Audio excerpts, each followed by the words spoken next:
अस्सलाम वालेकुम। तुसी देख रहे हो पंजाबी चैनल। यकीन करो अज रो रो के बहुत बुरा हाल होया पिया। जी हाँ, मैं हुणी देख रहा सी मियाँ साहब की तकरीर। यकीन करो वो सारे मंजर देख के मैं इन्ना रोया वां अज। हाँ जी, तुसी हसन ले यार, मैं वाकई रोया वां अज। यकीन करो स्टार प्लस का ड्रामा भी कुछ नहीं ਉਹਦੇ ਅੱਗੇ। मैं अपनी गलती ਮੰਨਦਾ ਵਾਂ। मैं ਜਿਹੜਾ ਨਾ ਐਵੇਂ ਜਿਹੜੀਆਂ ਔਰਤਾਂ ਉਹਨਾਂ ਨੂੰ ਮੈਂ ਲਾਹਨ ਤਾਨ ਕਰਦਾ ਮੈਂ ਵੀ ਤੁਸੀਂ ਡਰਾਮੇ ਦੇਖ ਕੇ ਕਿਉਂ ਰੋਂਦੀਆਂ ਹੋ। ਇਹ ਡਰਾਮੇ ਨੇ ਸਾਰੇ, ਤੁਸੀਂ ਫਿਰ ਵੀ ਰੋ ਰਹੀਆਂ ਨੇ। ਇਮੋਸ਼ਨਲ ਸੀਨ ਐਸੇ ਐਸੇ ਹੁੰਦੇ ਨੇ।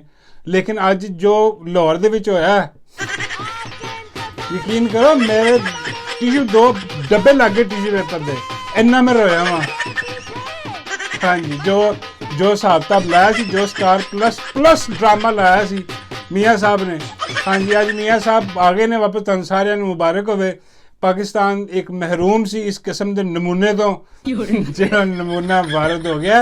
तो सलाम है नमूने ਨੂੰ वारद करवाने वालिਆਂ तो कि ਜਿਹੜੇ ਲੈ के आए ने उन्होंने पूरी कौम लम्हे पा छड्डी है। हाँ जी, सिर्फ इनू लियान वास्ते, इनू मुसलत करने वास्ते। तो अज जो वादे वीद ਜਿਹੜੇ होए सन वो पूरे हो गए ने। तो सारिਆਂ ਨੂੰ मैं मुबारक दिना वा। हाँ जी, मियाँ साहब जनाब उड्डे ने उत्थों दुबई तो। ਉਹਦੇ ਬਾਅਦ ਪਹੁੰਚੇ ਨੇ ਜਨਾਬ इस्लामाबाद ਦੇ ਵਿੱਚ। ਆ ਜਿਹੜਾ ਸਦੀਆਂ ਦਾ ਭਗੌੜਾ, ਹਾਂਜੀ, ਅਦਾਲਤ ਆਪ ਪੇਸ਼ ਹੋਈ ਹੈ ਭਗੌੜੇ ਦੇ ਅੱਗੇ। ਉਹਨੇ ਭਗੌੜੇ ਦੇ ਅੰਗੂਠੇ ਦੇ ਨਿਸ਼ਾਨ ਲਏ ਨੇ, ਸਾਰਾ ਕੁਝ ਕਰਾ ਕੇ VIP ਹੈਲੀਕਾਪਟਰ ਮੰਗਵਾਇਆ। ਭਗੌੜਾ ਬੈਠਾ, ਮਿਲਣੀਆਂ ਹੋਈਆਂ ਨੇ, ਇੱਥੇ ਭਗੌੜਾ ਪਹੁੰਚਿਆ ਹੈ। ਹਾਂਜੀ, ਸ਼ਾਹੀ ਕਿਲੇ ਦੇ ਵਿੱਚ ਆਪਣੇ ਪੁਰਾਣੇ ਜਿੱਥੇ ਇਹਨਾਂ ਦਾ ਕਾਰੋਬਾਰ, ਇਹਨਾਂ ਦੇ ਦਾਦਾ ਜੀ ਇੱਥੇ ਹੀ ਕਾਰੋਬਾਰ ਕਰਦੇ ਸਨ। ਹਾਂਜੀ, ਐਸੇ ਬਾਜ਼ਾਰ 'ਚ ਗਜਰੇ ਗੁਜਰੇ ਵੇਚਦੇ ਹੁੰਦੇ ਸਨ। ਹਾਂਜੀ, ਉੱਥੋਂ ਹੀ ਸਾਰਾ ਗੇਮ ਬਣੀ ਇਹਨਾਂ ਦੀ। ਉੱਥੇ ਇਹਨਾਂ ਨੇ ਭੱਠੀਆਂ ਭੁੱਠੀਆਂ ਵੀ ਲਾਈਆਂ। ਉੱਥੇ ਉਤਰੇ ਨੇ ਅਤੇ ਇਹਨਾਂ ਦਾ ਦਿਲ ਖੁਸ਼ ਹੋਇਆ, ਬਾਗ ਹੋਇਆ, ਅੱਖਾਂ 'ਚੋਂ ਆਂਸੂ ਡਿੱਗੇ ਨੇ। ਬਸ ਉਹ ਦੇਖ ਕੇ ਤੇ ਮੈਂ ਵੀ ਦਿਲ ਨੂੰ ਹੋਲ ਪਏ ਨੇ ਕਿ ਹਾਏ ਹਾਏ, ਮੀਆਂ ਸਾਹਿਬ ਇੰਨੇ ਵਰਿਆਂ ਬਾਅਦ ਆਏ ਨੇ। ਮੀਆਂ ਸਾਹਿਬ ਆਏ, ਆ ਕੇ ਜਿਹੜਾ ਨਾ ਉਹਦੇ ਬਾਅਦ ਜਿਹੜੇ ਸਟੇਜ 'ਤੇ ਜਿਹੜੇ ਮਨਾਜ਼ਰ ਸੀ ਨਾ ਲਾਡੋ ਰਾਣੀ ਦੇ, ਓਏ ਹੋਏ ਉਹਦੇ ਮੈਨੂੰ ਬਹੁਤ ਹੀ ਦੁਖੀ ਕਰਦਾ ਅੱਲਾ ਦੀ ਕਸਮ। ਉਹ ਵਿਚਾਰੀ ਰੋਣ ਦੀ ਕੋਸ਼ਿਸ਼ ਕਰਦੀ ਸੀ, ਉਹਦੇ ਕੋਲ ਰੋ ਨਹੀਂ ਸੀ ਹੋਣ ਡਿਆ। ਹਾਂਜੀ, ਨਾਲ ਡੱਡੂ ਚਾਰਜਰ ਵੀ ਜਿਹੜਾ ਵਾ ਨਾ ਉਹ ਸਾਥ ਦੇਣ ਦੀ ਕੋਸ਼ਿਸ਼ ਕਰ ਰਿਹਾ ਸੀ। ਡਰਾਮੇਬਾਜ਼ੀ ਇਹ ਹੋ ਰਹੀ ਸੀ। ਉਹ ਦਿਲ ਬੜਾ ਹੀ ਦੁਖਿਆ। ਯਕੀਨ ਕਰੋ ਬਾਬਾ ਜੀ ਮੈਨੂੰ ਕਹਿਣ ਲੱਗੇ, ਭਈਆ ਜਿਹੜੀ ਮਾਈ ਤੰਦੂਰ ਵਾਲੀ ਆ ਇਹ ਤੇ ਰੋ ਰਹੀ ਆ ਮਗਰਮੱਛ ਦੇ ਆਂਸੂ। ਉਹ ਸਾਨੂੰ ਸਮਝ ਆ ਰਿਹਾ, ਪਰ ਆ ਡੱਡੂ ਕਿਹੜੇ ਆਂਸੂ ਪਾ ਰਿਹਾ, ਆ ਗੱਥੇ ਰੋਈ ਜਾਂਦਾ। ਮੈਂ ਕਿਹਾ ਬਾਬਾ ਜੀ ਉਹ ਡੱਡੂ ਨੂੰ ਆਪਣੀ ਪੈ ਗਈ ਆ। ਉਹ ਮੈਂ ਕਿਹਾ ਰਾਤੀ ਲੇਟ ਹੋ ਗਿਆ ਸੀ ਡੱਡੂ, ਤੇ ਡਿਪਟੀ ਨੇ ਚੰਡਾ ਮਾਰੀਆਂ ਨੇ। ਡੱਡੂ ਤਾਂ ਰੋ ਰਿਹਾ। ਹਾਂਜੀ, ਹੋਰ ਕੋਈ ਕੰਮ ਨਹੀਂ ਹਨ। ਇੱਕ ਪਾਸੇ ਮਗਰਮੱਛ ਦੇ ਆਂਸੂ ਤੇ ਇੱਕ ਪਾਸੇ ਡੱਡੂ ਦੇ ਆਂਸੂ। ਡੱਡੂ ਦੇ ਆਂਸੂ ਹਮੇਸ਼ਾ ਡਿਪਟੀ ਵਾਸਤੇ ਨਿਕਲਦੇ ਆ। ਤੇ ਇਹ ਡਰਾਮੇਬਾਜ਼ੀ ਸਾਰੀ ਹੋ ਰਹੀ ਸੀ ਜਨਾਬ ਉੱਥੇ। ਉਹ ਦੇਖ ਕੇ ਤੇ ਸਟਾਰ ਪਲੱਸ ਦਾ ਡਰਾਮਾ ਮੈਨੂੰ ਯਾਦ ਆਇਆ ਤੇ ਮੈਂ ਕਿਹਾ ਉਹ ਤਾਂ ਕੁਛ ਵੀ ਨਹੀਂ ਗਾ। ਯਕੀਨ ਕਰੋ ਮੈਂ ਆਪ ਵੀ ਰੋ ਪਿਆ। ਹਾਂਜੀ, ਉਹਦੇ ਬਾਅਦ ਮੀਆਂ ਸਾਹਿਬ ਆਏ ਨੇ ਸਟੇਜ 'ਤੇ। ਮੀਆਂ ਸਾਹਿਬ ਨੇ ਤਕਰੀਰ ਕੀਤੀ। ਅੱਜ ਦਾਦ ਦੇਣੀ ਪਏਗੀ ਵੈਸੇ ਯਾਰ, ਇਹ ਗੱਲ ਮੰਨੋ ਤੁਸੀਂ ਕਿ ਮੀਆਂ ਸਾਹਿਬ ਨੇ ਕਮਾਲ ਤਕਰੀਰ ਕੀਤੀ ਹੈ। ਹਾਂਜੀ, ਫੁੱਲ ਟਾਈਮ ਟਿਕਾ ਕੇ ਝੂਠ ਬੋਲੇ ਨੇ ਉਹਨਾਂ ਨੇ, ਔਰ ਐਸੀ ਮਾਸੂਮ ਸ਼ਕਲ ਬਣਾ ਕੇ ਝੂਠ ਬੋਲੇ ਨੇ ਕਿ ਬੰਦੇ ਨੂੰ ਤਰਸ ਆਉਣ ਲੱਗ ਜਾਂਦਾ ਕਿ ਯਾਰ ਵਾਕਈ ਇਸ ਬੰਦੇ ਨਾਲ ਬਹੁਤ ਜ਼ਿਆਦਤੀ ਹੋਈ ਹੈ। ਇੱਕ ਵਾਰੀ ਜਿਹੜਾ ਨਾ ਦਿਲ ਨੂੰ ਹੋਲ ਪੈਂਦਾ ਕਿ ਵਾਕਈ ਦੇਖੋ ਯਾਰ ਕੀ ਹੈ। ਫਿਰ ਬੰਦੇ ਨੂੰ ਯਾਦ ਆਉਂਦਾ ਕਿ ਬਗੈਰਤ ਭਗੌੜਾ ਚੋਰ ਆ, ਇਹਨੂੰ ਕਿਸ ਨੇ ਨਹੀਂ ਕੱਢਿਆ ਸੀ, ਇਹ ਡੀਲਾਂ ਕਰਕੇ ਗਿਆ ਸੀ ਬਗੈਰਤ। ਹਾਂਜੀ, ਤੇ ਹੁਣ ਆ ਕੇ ਫਿਰ ਬੇਵਕੂਫ। ਇਹ ਦੇਖੋ ਨਾ, ਇਹ ਜਿਹੜੀ ਚੀਜ਼ ਹੈ ਨਾ ਇਹਦੀ, ਇਹ ਗਿੱਦੜ ਸਿੰਘੀ, ਇਹ ਹੈਂਡਲਰ ਨੂੰ ਬਹੁਤ ਪਸੰਦ ਆ ਕਿ ਪਾਗਲ ਬਹੁਤ ਅੱਛਾ ਬਣਾਉਂਦਾ ਵਾ। ਹਾਂਜੀ, ਕੋਈ ਬਿਰਿਆਨੀ ਅੱਛੀ ਬਣਾਉਂਦਾ, ਕੋਈ ਹਲੀਮ ਬਣਾਉਂਦਾ, ਇਹ ਪਾਗਲ ਬਣਾਉਂਦਾ ਵਾ। ਤਾਂ ਕਰਕੇ ਇਹਨੂੰ ਬੜਾ ਪਸੰਦ ਹੈ, ਲੈ ਕੇ ਆਏ। ਲੇਕਿਨ ਹੁਣ ਕੌਮ ਬਦਲ ਗਈ ਆ। ਕੌਮ ਨੂੰ ਪਤਾ ਵਾ ਭਗੌੜਾ ਬਗੈਰਤ 2 ਨੰਬਰ ਝੂਠਾ ਡਕੈਤ ਸਭ ਫਰਾਡ ਮਾਰ ਰਿਹਾ। ਬੜੇ ਬੜੇ ਕਾਰਡ ਖੇਲੇ ਅੱਜ ਜਨਾਬ। ਥੋੜਾ ਤੰਜ਼ ਵੀ ਕੀਤਾ। ਇੱਕ ਤੰਜ਼ ਤੇ ਐਸਾ ਸੀ ਕਿ ਯਕੀਨ ਕਰੋ ਇੰਨਾ ਵੱਡਾ ਝੂਠ ਕਿ ਮੀਆਂ ਸਾਹਿਬ ਕਹਿ ਰਹੇ ਸੀ ਤਕਰੀਰ ਦੇ ਵਿੱਚ ਕਿ ਦੇਖੋ ਜੀ ਸਾਡੀਆਂ ਖਵਾਤੀਨ ਖੜੀਆਂ ਨੇ, ਕੋਈ ਨਹੀਂ ਨੱਚਣ ਲਈ ਇੱਥੇ। ਸਾਡੀਆਂ ਖਵਾਤੀਨ ਬੜੇ ਆਰਾਮ ਨਾਲ ਖੜੀਆਂ, ਕੋਈ ਨੱਚਣ ਗਾ ਵਾਲੀਆਂ है ही नहीं। देखें हमारी बहनें कितने आराम से जलसा सुन रही हैं, कितने आराम से जलसा सुन रही हैं। कोई ढोल की थाप पे नाच गाना यहाँ नहीं हो रहा। कौन सन मैं कहा बाबा जी मियाँ साहब ठीक कह रहे ने, ए मियाँ साहब ने किराए ते मंगवाइयां सन नच्चण वालियां। हाँ जी, जरा भी शर्म नहीं आती इस बगैरत में कि देख ही रहे की करन दियां नच्चण दियां ते अद्धियां ਜਿਹੜੀਆਂ ने ना वो बंदे घेरन दियां ने बाहरों ते फिर भी पूरा नहीं होया। अगला भर के ना पिछे सारे झंडियां ने भरिया, बंदा ही कोई नहीं आया ते मुकाबला कर।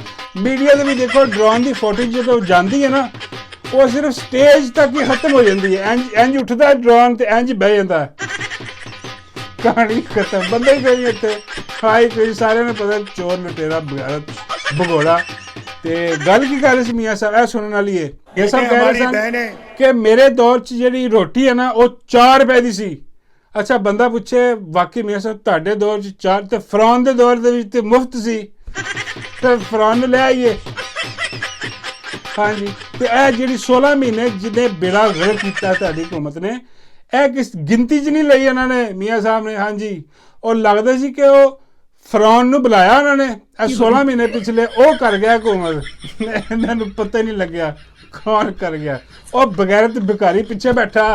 हाँ जी, जिहड़ा हर फैसले मियाँ साहब की मर्जी और मंशा के ऐन मुताबिक करता सी। जी हाँ, मियाँ साहब पुरानियां यादां अपनियां ताज़ा करते रहे ने कि जी पुराने वक्त च मेरे यह होया सी, बिजली बनाई असी फलाना किया ते धमाके सानू पैसे भी दिते गए कि धमाके न करो। हाँ जी, क्लिंटन ने यह तो किताबां च लिखिया है, ये गल मियाँ साहब की ठीक है, मनने वाली है कि उन्होंने कहा कि तुहानू पैसे दिन्ने आ धमाके ना करो, पर मियाँ साहब ने एक नहीं सुनी। मियाँ साहब ने 2 किलो बिरयानी खा के वो धमाके किए ने कमरे में, यकीन करो सारे नक ते हथ रख के बाहर निकले ने। नाले यह कहते रहे कि यार इन्होंने तो पैसे ले लेंदा यार, धमाके कर चुके हैं। जी हाँ, मियाँ साहब उत्थे जिद्दां गल कर रहे सी उत्थे धमाके कर रहे सन, पिछे सारे मूँह ते रुमाल रख के बैठे सन। धमाके जिहड़े ने ना मियाँ साहब दे वो बड़ी दूर तक सुने गए हैं। जी हाँ, उसके बाद मियाँ साहब की शक्ल देखो, यकीन करो वो वाकई लग रहा सी कि मियाँ साहब पता है कि मैनू कुर्बानी वास्ते लिआंदा गया। हाँ जी, तो जेड़े लैके आए ना कुर्बानी वास्ते वो बड़े खुश सन, भिखारी बड़ा खुश सी और नारे की लवा रहा सी वजीर आजम नवाज शरीफ। वजीर उन्होंने पता ना है बगैरत सारी उम्र वास्ते बन नहीं सकता, नारे लगा रहे हैं वजीर आजम। पिछे माई तंदूर वाली खड़ी वो भी बड़ी खुश है, उन्हें भी पता अब्बा बन नहीं सकता, चाचे ने मैं बनन नहीं देना, मैं आप ही आवांगी हम। यार कमाल किस्म की सैज है, कमाल ड्रामा लाया इन्हां दा और सारी फैमिली खड़ी है। और बगैरत देखो इतने बड़े हराम खोर ने है बगैरत। और बाद फिर दुआ भी करवाई मियाँ साहब ने एंड दे विच, और बड़ी कमाल दुआ कराई। लेकिन जिन्हां ने वो दुआ च हथ चुके ने, जिन्हां ने दुआ की है उन्हां दी कबूल कोई नहीं होनी, क्योंकि जिहड़ा हराम खाण वाला हुंदा ना उहदी दुआ कबूल नहीं होंदी। हाँ जी, बाबा जी फरमांदे ने 40 दिन तक कबूल नहीं हुंदी, ते इहदी सारी जिंदगी हरामखोरी च गुजरी है।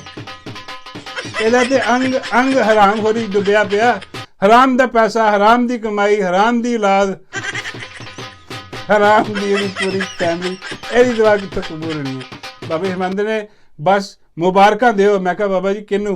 बाबा जी फरमांदे ने ओनू ही दिओ मुबारकां जिन्ने किया सी कि जद दी इंपोर्टेड हुकूमत आई है, स्टाक मार्केट उत्ते 3 रुपया मुस्तहकम। हाँ जी, हुण फिर इनू मुस्तहकम करेगा आके, लगी समझ। हाय डिप्टी लिया डॉलर आ गए ने मियाँ साहब।